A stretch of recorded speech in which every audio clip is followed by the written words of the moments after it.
Beleza, que bom, nós podemos nessa noite nos reunir e ouvir a palavra de Deus, cantar louvores ao nosso Deus, amém? Coisa boa.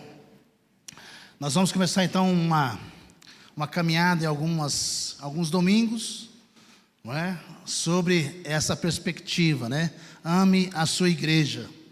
E algumas fotos aqui de alguns acampamentos nossos.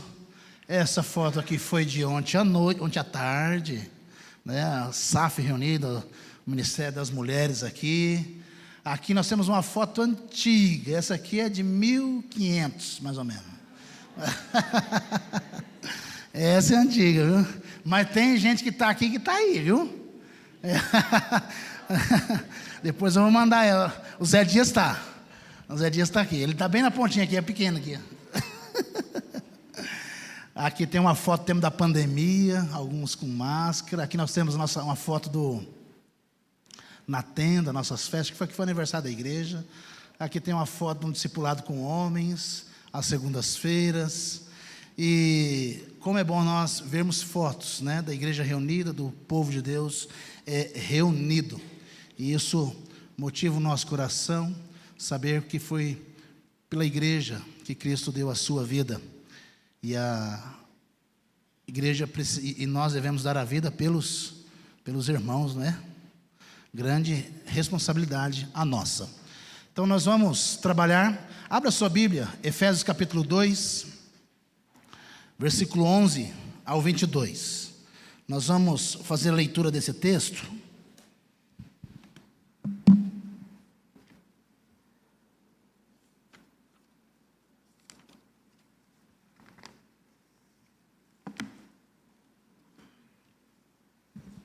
Efésios capítulo 2, versículo 11 ao 22. Vamos ler alternadamente. Eu vou ler o 11, os irmãos o 12 e assim até o final.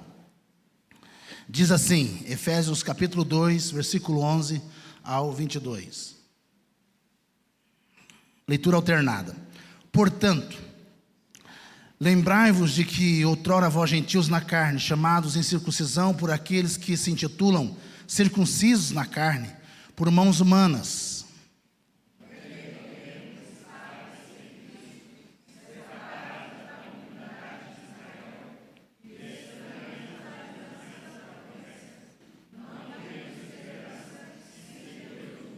Mas agora em Cristo Jesus, vós que antes estáveis longe, fostes aproximados pelo sangue de Cristo.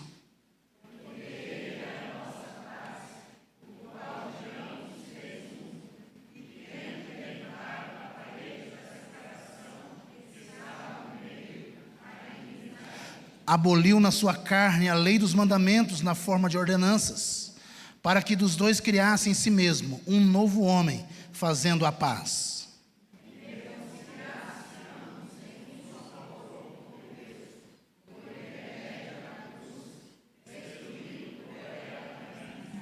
E vindo, evangelizou paz a vós outros que estáveis longe, e paz também aos que estavam perto.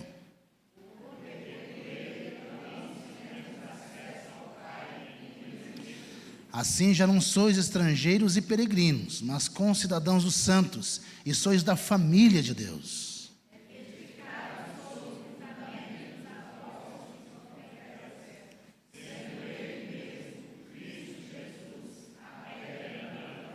Vamos ler juntos o 21 e 22? No qual todo edifício bem ajustado cresce para santuário dedicado ao Senhor, no qual também vós, juntamente, estáis sendo edificados para a habitação de Deus no Espírito. Amém, amém. Graças a Deus. Nós já oramos. E, queridos, as mensagens serão baseadas neste livro, Ama a Sua Igreja. Se você quiser adquirir esse livro, depois você passa o seu nome, contato, ele custa R$35 sem frete, a gente busca em Goiânia. Então quem vai em Goiânia vai e traz para nós, R$35, muito bom. Todo membro tinha que ler esse livro, todos. Então faça esforço, compre. É uma leitura gostosa, uma leitura prazerosa de nós lermos. Não é aquilo que nós precisamos entender sobre a igreja e o papel da igreja do Senhor Jesus. Volta e meia nós precisamos de voltar em temas assim, básicos da nossa fé, para nós não nos perdermos na caminhada cristã, diante de tantos ataques, diante de tantos levantes, diante de tantas distorções sobre o que é igreja. Então há muitos levantes e às vezes nós mesmos não gostamos da igreja, nós mesmos criticamos a igreja, nós mesmos nos rebelamos contra a igreja. Agora é preciso entender que igreja que nós estamos falando, porque certamente não é a igreja bíblica, talvez uma igreja aí que nós visualizamos pelas nossas lentes, não pelas lentes de Cristo e do Evangelho. Então nós queremos, nessa caminhada com 8 exposições, trazer para a igreja as nossas qualificações, aquilo que nós precisamos entender à luz da Bíblia sobre a igreja de Jesus. Quero começar falando um pouquinho sobre alguns empecilhos, obstáculos quanto à questão da nossa barreiras, quanto à nossa comunidade, quanto à igreja local, algumas barreiras, pelo menos 2 aqui apenas, para nós entendermos um pouco da nossa dificuldade, né? Sensacionalismo. Quero ler aqui um pedaço desse trecho do livro, diz assim: muitos cristãos são fissurados por espetáculos. Ficamos empolgados com grandes conferências, pastores de fora, ou com a última controvérsia. Pessoas aficionadas por adrenalina simplesmente não consideram a rotina da igreja local estimulante o suficiente para se envolverem e continuarem envolvidos. Às vezes, há pessoas que gostam da igreja porque ela tem evento. Muitos eventos, e é pastor de fora, não é? E eventos. Há pessoas que elas vão no evento numa igreja, aquela igreja não tem mais o evento, ela vai para outra, e ela fica de evento em evento. Ela aproveita o evento numa, ela aproveita o evento em outra, e ela aproveita o evento em outra. E ela vive aproveitando os eventos da igreja. E ela chega para o pastor e fala assim: só tinha que fazer isso. Chega dando trabalho para nós ainda. É uma luta. Por que o senhor não faz isso? O senhor podia fazer isso. Ah, que legal. Então me ajuda a fazer. Aí ela corre. Ela corre. Em Anápolis tem uma igreja que tem um trabalho com o ministério infantil muito interessante. E aquela igreja começou agora a cobrar uma mensalidade para poder trabalhar com as crianças, porque são muitas. Por que eles começaram a cobrar? Porque membros de outras igrejas passam lá na escola dominical, deixam seus filhos e vão embora. Olha só, os pais. E eles falam: não damos conta, não é para isso, não é essa a ideia, não é?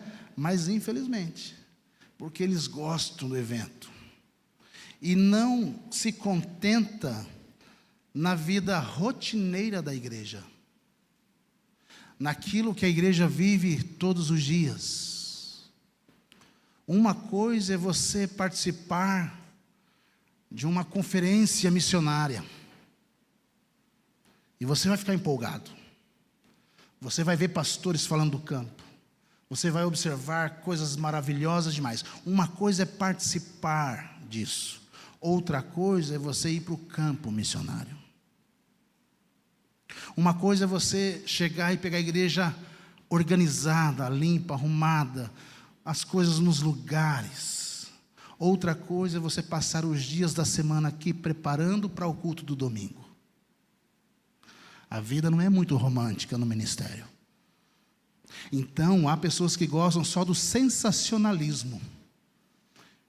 E, nesse foco, perde a visão do que é a igreja. Um outro ponto, e esse é um segundo ponto e último, a questão do idealismo. Idealismo podemos dizer, segundo o autor aqui, ele diz assim: Bonhoeffer, em seu clássico livro sobre vida em comunhão, fala do problema de se ter um ideal, quando o assunto é a igreja. Aquele que ama mais seu ideal de comunidade do que a comunidade em si, se torna um carrasco dela, mesmo que suas intenções pessoais sejam as mais honestas, sinceras e sacrificiais. Ideais destroem a comunidade. Alguns têm expectativas idealistas em relação aos pequenos grupos, aos pastores ou às programações. Comunhão real envolve altos e baixos, envolve frustrações, desapontamentos, dificuldades, mas pela graça perseveramos em união como pecadores redimidos por Jesus. E ele continua: é difícil conter o riso quando idealistas dizem: eu queria que a igreja voltasse ao que era no primeiro século. Aquelas pessoas tinham tudo sob controle. Meu desejo é perguntar: você por acaso leu o Novo Testamento? Leu 1 Coríntios? E o que dizer da história de Ananias e Safira em Atos 5? É difícil voltar a um período mais primitivo do que esse. Temos cartas e mais cartas no Novo Testamento tratando de problemas da igreja. Das 7 cartas às igrejas em Apocalipse, 5 contêm repreensões. Devemos moldar nossa igreja segundo os padrões do Novo Testamento? Sim. Todavia, não podemos fingir que as igrejas do primeiro século eram perfeitas. Então, queridos, às vezes nós temos um ideal, né? É claro que o ideal seria aquilo que às vezes está na nossa mente, nossa cabeça, né? Você tem um ideal, né? Vamos pensar assim, um ideal de igreja, olhando assim, a grosso modo, né? Igreja de Pinheiros. Você olha para aquela igreja, ela é uma igreja fantástica, não é? É, mãe. O negócio tudo funcionando lá, tudo beleza. Mas ela tem os seus problemas.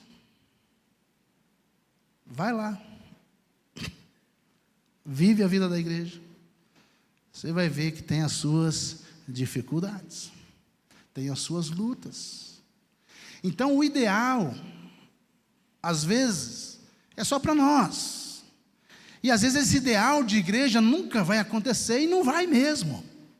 Não vai ter uma igreja ideal, você não vai ter um pastor ideal, tá? Se contenta com um barrigudinho aqui, se contenta comigo.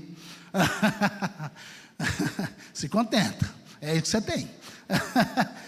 Você vai ter essas 4 paredes, tá? Os encontros nossos de pequenos grupos, os encontros nossos dos nossos departamentos, ele é daquele jeito lá mesmo, vai melhorando às vezes, vai dar uma melhoradinha aqui, né? Já melhoramos muito, irmãos. Ixi, quem está aqui desde 1500 como Zé Dias já viu, já melhorou muita coisa, né? Aqueles que começaram o trabalho aqui, imagina, aqueles irmãos que começaram o trabalho, né? Olha só, já foi melhorando, cada um que vem vai melhorando, e vai melhorando, e vai melhorando, e vai melhorando, não é?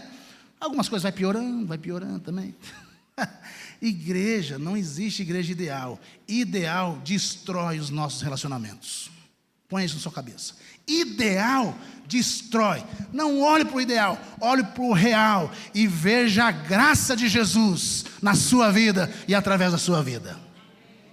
Olhe para o real, por aquilo que nós temos, e dê graças a Deus por isso. Louve o Senhor por isso. E é nessa perspectiva que eu gostaria de trabalhar com os irmãos essa temática. E eu digo: eu amo a minha igreja. Eu amo a minha igreja.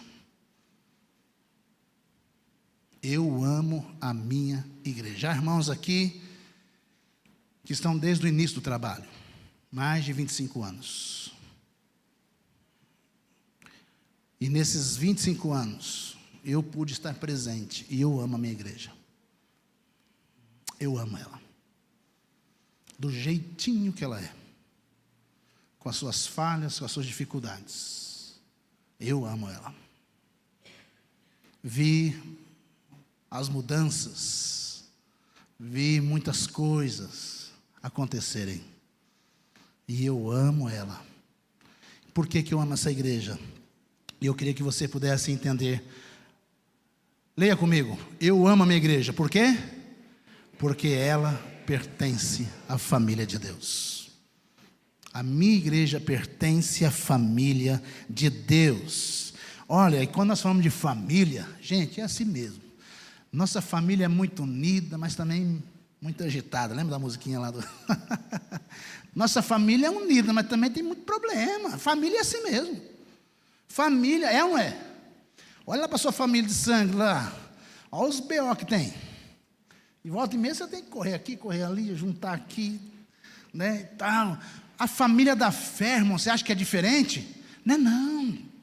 É o mesmo jeito. A gente tem uma ilusão de que os cristãos é tudo certinho. Não é. Não é, ué. Nós somos normal, pecador. Nós temos muito problema. E o interessante é que, se você já parou para pensar, os programas de TVs, tudo que aparece nos programas tem a ver com comunidade. Tem ou não tem? Os Big Brother da vida, a Fazenda, os reality shows. Quantos aqui acompanham? Não, levanta a mão não. Olha só, tudo aqui tem a ver com comunidade, com família. Você vê o tanto que é importante comunidade e família? Que a televisão não larga isso. Embora ela contribui para destroçar as famílias, eles mantêm programas que falam sobre família, sobre um grupo, sobre comunidade. Você vê eles batendo nessa tecla o tempo todo. Por quê? Porque nós fomos feitos para viver em família, em comunidade, reunidos, em sociedade. Nós vemos também a popularidade nas redes sociais, não é? Na rede social aí nós percebemos aí o anseio que as pessoas têm por viver ou para viver em comunidade. As pessoas têm um anseio de viver em comunidade. Elas querem ser conhecidas. Olha aí nos seus reels aí, nos seus Facebooks, seus Instagrams, nos seus apps aí, as pessoas postando o que elas fazem. Elas mostrando, elas querem ser conhecidas. Elas querem relacionamentos.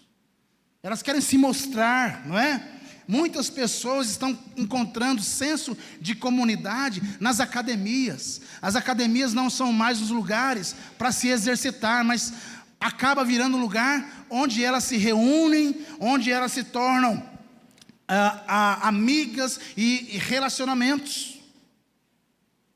Não vou entrar aqui em quais tipos de relacionamentos, mas o fato é que esses lugares, eles proporcionam essa ideia de comunidade, de relação de um para com o outro.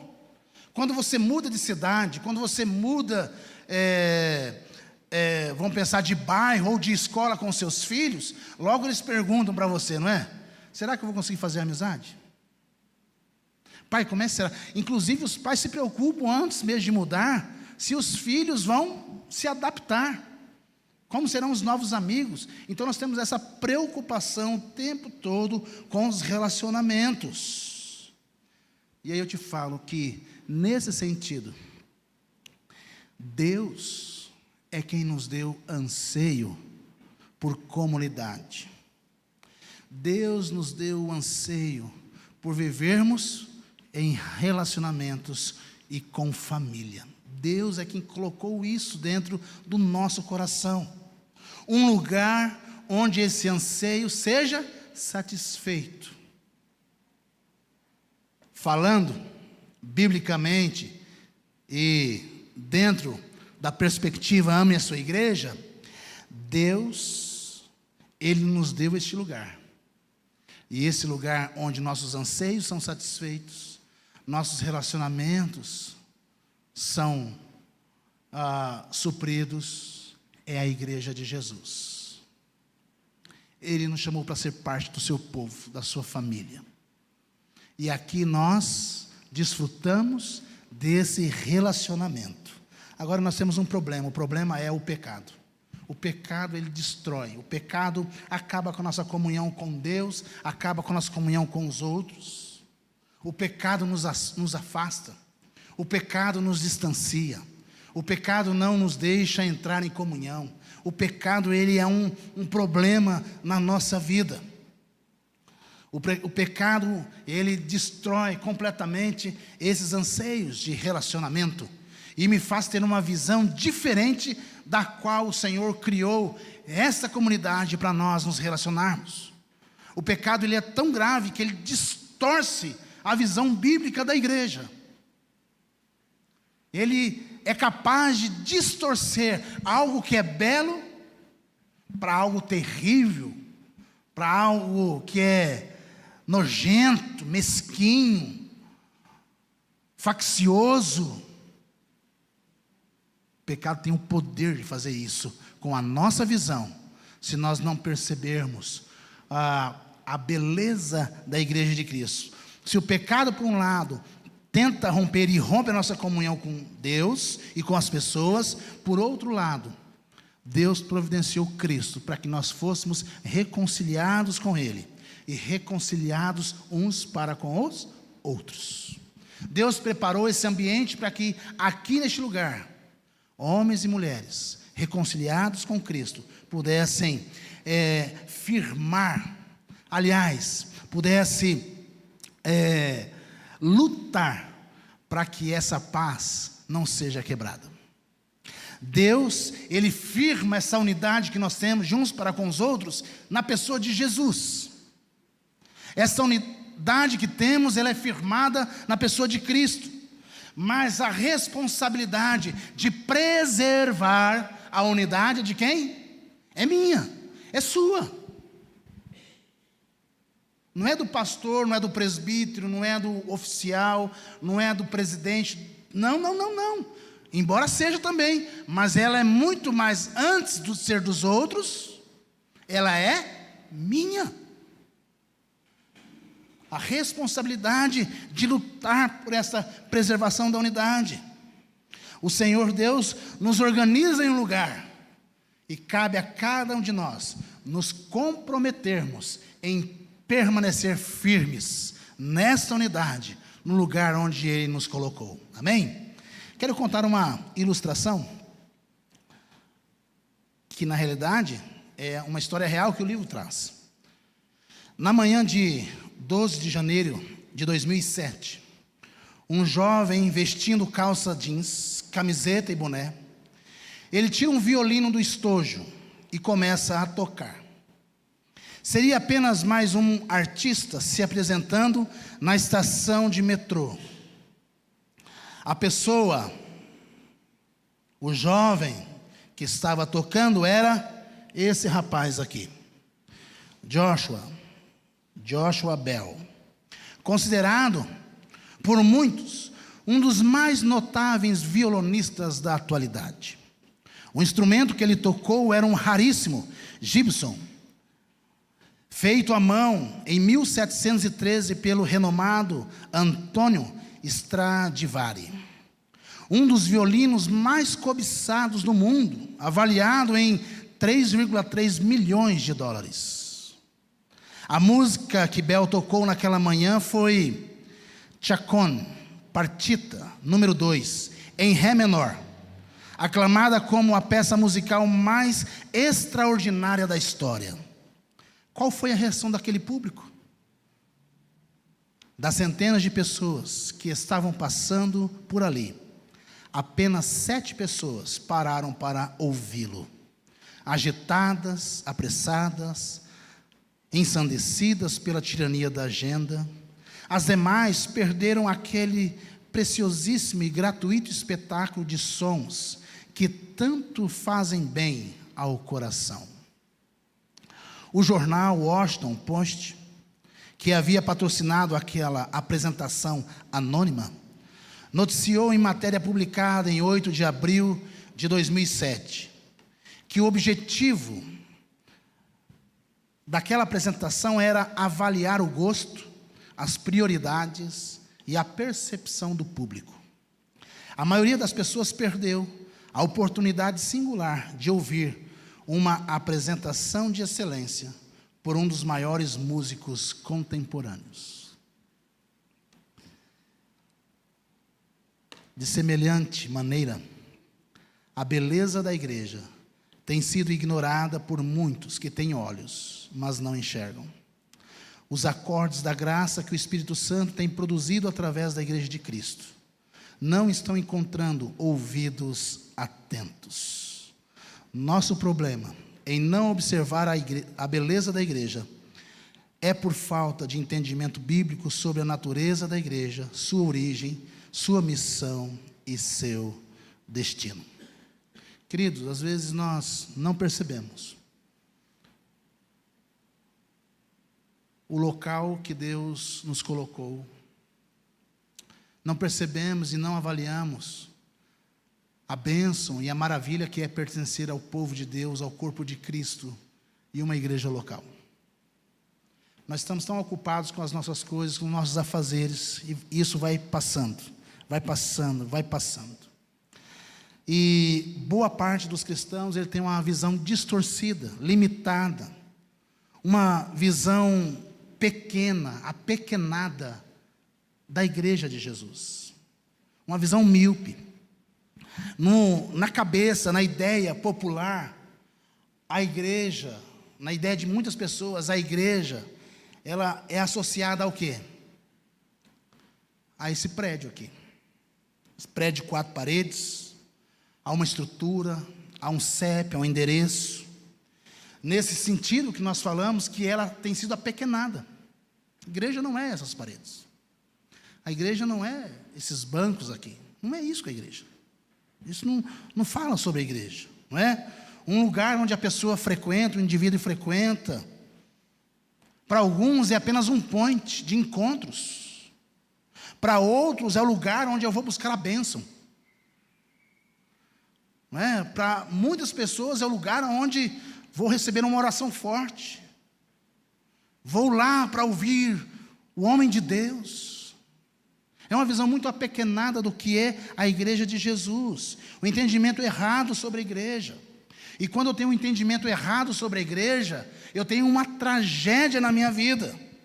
Por quê? Porque o meu coração, o coração de cada um de nós, ele vai sendo blindado, nossos olhos vão ficando embaçados, nós não conseguimos ouvir,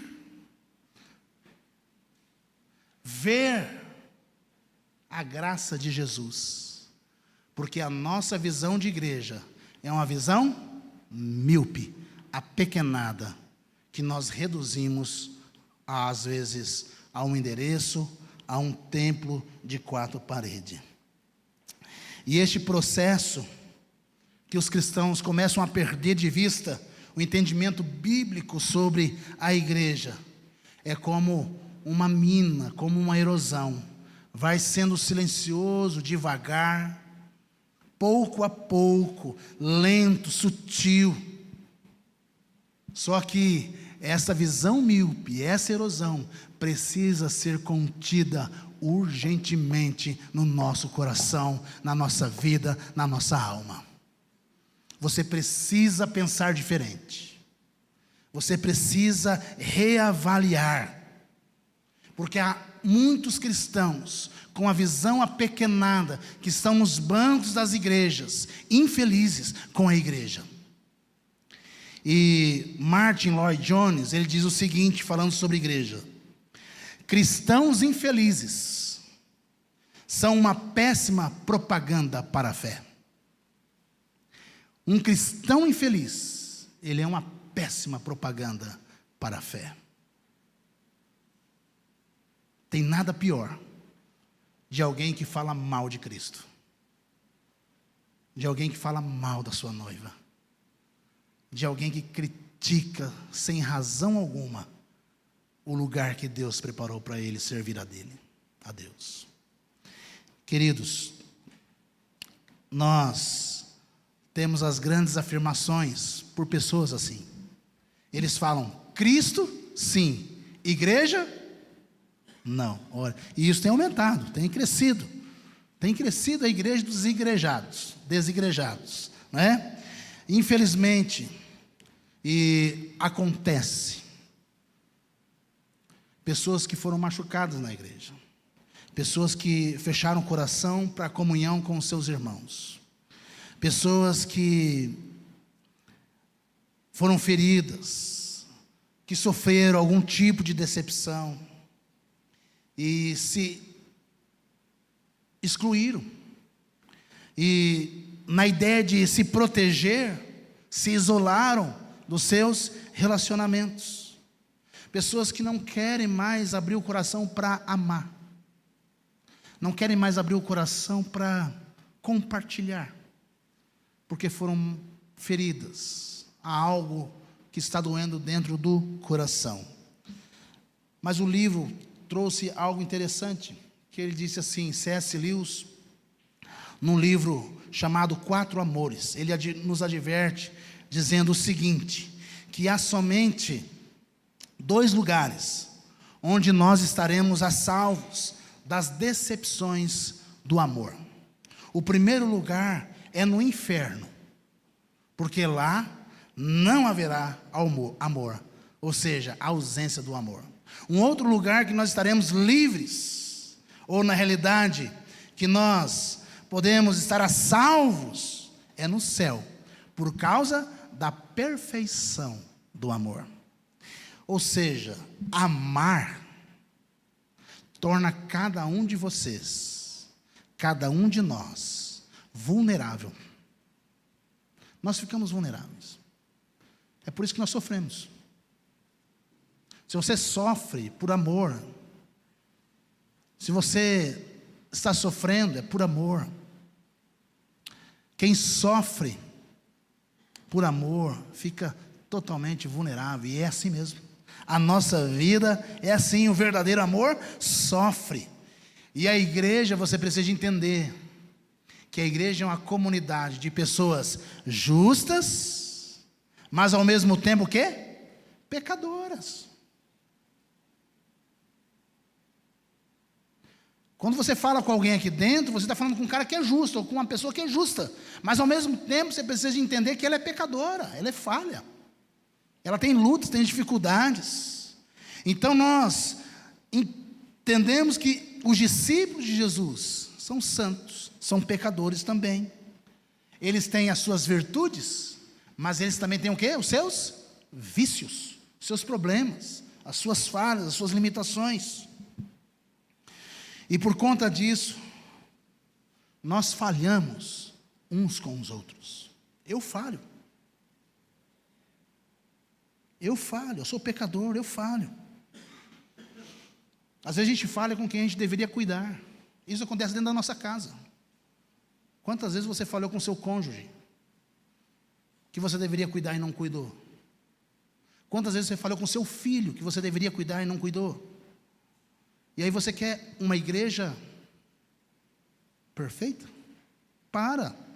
Amadurece, cresce, e perceba a beleza da igreja de Cristo, porque é através dessa igreja que nós aprendemos a ser melhores lá em casa.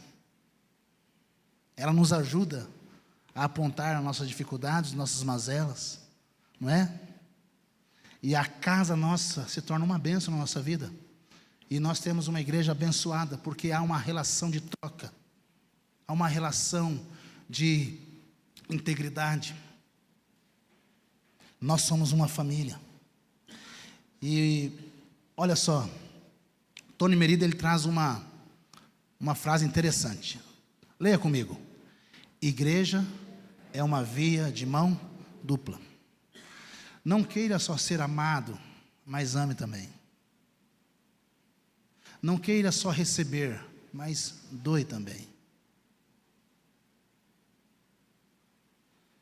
Deixe as críticas de lado e passa a ser o agente pacificador em nome de Jesus. Seja uma bênção. Coopere, colabore.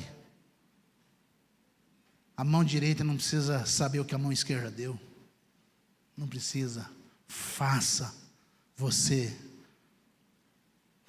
um instrumento na mão de Deus. Ele continua.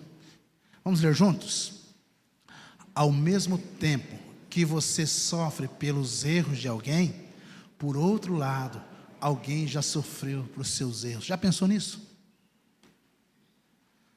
Às vezes a gente só fala, eu estou sofrendo, o fulano, pastor, o presbítero, o diácono, o irmão, a presidente da SAF, o presidente da UPH. Tá, beleza, às vezes vai ter problema mesmo. Às vezes uma palavra colocada errada, uma situação. Mas você já parou para pensar também que você já fez muitas pessoas sofrerem? Você já foi o motivo do choro de alguém? Da dor de alguém? Do sofrimento de alguém? Você não é isento, a igreja é uma via de mão dupla. E você precisa entender isso, porque é uma responsabilidade sobre nós, que Cristo deixou sobre nós, não é outro. Nós precisamos preservar a unidade, o vínculo da paz. Isso é nosso, é eu e é você. E juntos nós podemos fazer isso. Juntos nós podemos caminhar. Amar a igreja não significa ignorar a fraqueza dela. Nosso desafio aqui é manter essa comunhão, apesar das diferenças, apesar das fraquezas, buscando preservar a unidade do Espírito pelo vínculo da paz. Essa é a nossa responsabilidade. Homens e mulheres santos que amam a Deus, que temem a Deus. Uma igreja que trabalha em favor da edificação mútua. E quando nós entendemos que eu devo trabalhar para edificar o meu próximo, eu estou atingindo a maturidade espiritual. A maturidade que Paulo tanto escreve, porque eu sou da família de Deus. E eu te falo nessa noite, que privilégio é nós podermos pertencer à igreja de Deus. Porque foi a igreja comprada pelo sangue de Jesus, pelo sangue de Cristo. Leve em conta o quão profundamente Jesus se identifica conosco. Leve em conta isso, quanto Jesus se identifica com a sua igreja. Lembra quando Paulo perseguia a igreja de Deus, os protestantes, os crentes, lembra? O que Jesus disse para ele? Saulo, Saulo, por quê me persegues? Por que Jesus faz essa pergunta? Porque há um relacionamento profundo entre Cristo e a sua igreja. Há um relacionamento profundo entre nós e Ele. E naquele exato momento, o apóstolo Paulo, que era o terrorista, que era aquele que perseguia a igreja, ele se tornaria apóstolo de Jesus, aquele que perseguia o povo e a Cristo.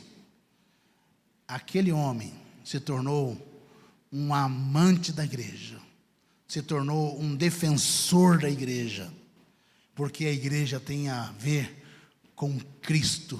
Porque a igreja, segundo a Bíblia, é o que de Cristo? A sua noiva. Você aceitaria alguém falando mal da sua esposa?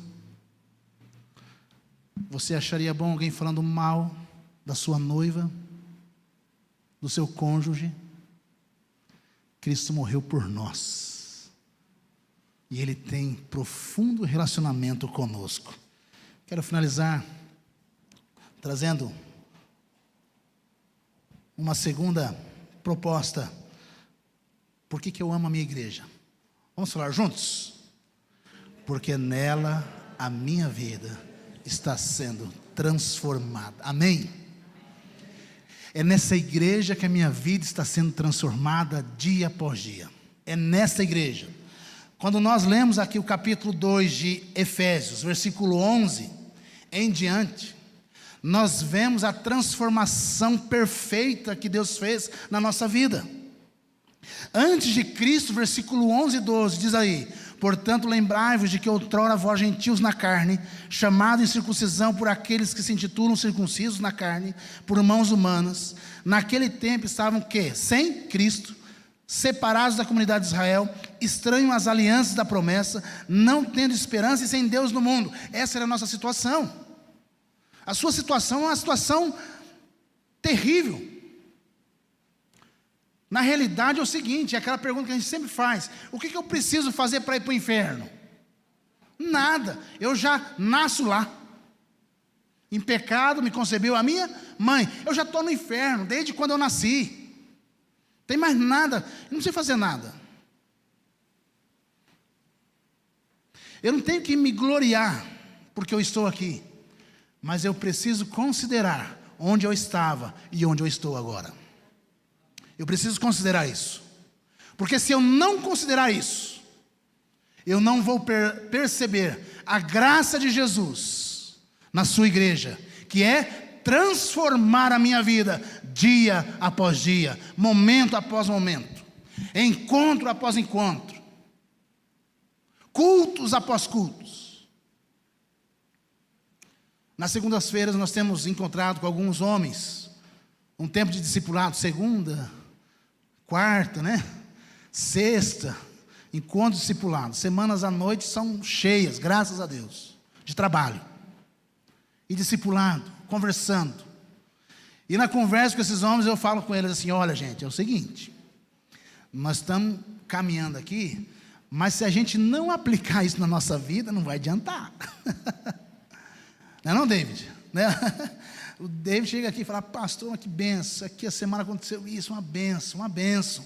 Deus está trabalhando, Deus está fazendo. Mas se nós não aplicarmos os princípios na nossa vida, a nossa casa não muda, nosso casamento não muda, os nossos relacionamentos entre os cônjuges, familiares ali, não muda. Se eu não aplicar, não muda. Se eu vir à igreja e não aplicar o que eu escuto, o que eu canto na igreja, não vai mudar a minha vida. A minha visão continuará a mesma. A minha vida continuará a mesma. E eu venho para a igreja, e aí eu vou cantar, e aí eu canto, estou cantando, abrindo a boca e cantando, mas nem sei o que eu estou cantando, porque não sai do coração, sai do automático. Precisamos repensar, e quando reunirmos, nós precisamos de ter uma dose de ânimo renovado pelo Espírito de Deus na nossa vida, porque nós estamos aqui, porque antes nós estávamos no inferno, e Deus nos resgatou para a glória dEle, para louvor dEle, e a nossa vida está sendo transformada dia após dia. Versículo 13 em diante, ele entra aqui com um mas agora, vocês estavam sem mim, vocês estavam sem promessa, sem esperança. Nós não vamos aprofundar no texto, porque esse texto é riquíssimo, riquíssimo. Mas o que Paulo está dizendo, estavam sem nada. Versículo 13, mas agora, em Cristo Jesus, vós que antes estavam longe, fostes aproximados. Agora vocês que foram aproximados pelo sangue de Cristo, porque Ele, Cristo, é a paz, o qual de ambos fez um. Deus não tem dois povos, Deus tem só um povo, não é o judeu e nem é o gentio, não. Os dois fazem parte desse povo, aqueles que creem no seu nome, aqueles que creem na promessa de vida, eles fazem parte desse povo. Deus não tem salvos apenas na presbiteriana, não, mas Deus tem salvos na metodista, na batista, na Assembleia de Deus, glória, espalhados. Você vai ficar escandalizado comigo. Deus tem os seus salvos no centro espírita, no centro de macumba, e por aí vai. Deus tem os seus salvos, e Ele vai resgatar eles, porque a igreja é dele, e Ele vai trazer. Deus tem os seus salvos espalhados sobre a face da terra, porque a igreja é dele. E é por isso que eu amo a igreja dele, porque aqui eu estou sendo transformado. A minha visão sobre a igreja não está baseada, moldada na minha experiência, nas minhas preferências. Eu quero uma igreja parede preta, eu quero isso, não está moldada nisso. Embora quem sabe um dia não pinta. Não está moldada nisso. Não está. A minha visão sobre a igreja está moldada, baseada através das lentes da palavra, da Bíblia de Deus, da palavra, da boca dele, do sacrifício de Jesus por mim. É nesse sentido que eu preciso ver a igreja, através do Evangelho, porque é o Evangelho que traz impacto na minha vida, é o Evangelho que transforma a minha vida, é o Evangelho que traz a mim uma alegria exuberante, uma alegria verdadeira, porque o Evangelho me faz considerar a obra de Cristo na cruz. E é nesse contexto da igreja reunida que nós temos aqui uma alegria sendo experimentada, uma alegria sendo vivida, uma alegria centrada em Cristo, uma alegria mesmo com problemas, sofrimentos, dificuldades. Nós somos felizes e alegres, como diz o apóstolo Paulo, 2 Coríntios 6, 10, vamos ler juntos? Entristecidos, mas sempre alegres. Quem não está triste aí por alguma situação na semana? Todos nós temos uma situação de tristeza, uma situação divergente. Mas essa situação não molda a minha visão da igreja, do amor de Deus por mim. Essa tristeza não pode moldar, basear, estruturar a minha alegria em pertencer à igreja de Cristo.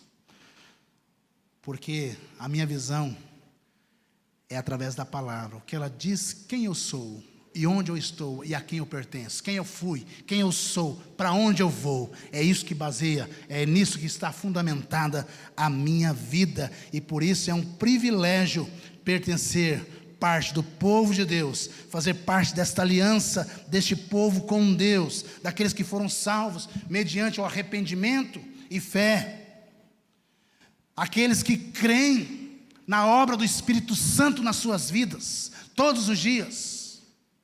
É maravilhoso fazer parte de um povo que crê na ação do Espírito, que quando nos ajuntamos, nos reunimos, nos fazemos isso, para ouvir a palavra, para ouvir a mensagem, para prestar culto ao Senhor, para uma adoração não apenas individual, mas uma adoração também coletiva, onde nós temos uma liderança que nos propõe momentos para que nós possamos fazer isso, servir ao Senhor com alegria, como diz o salmista. É maravilhoso fazer parte,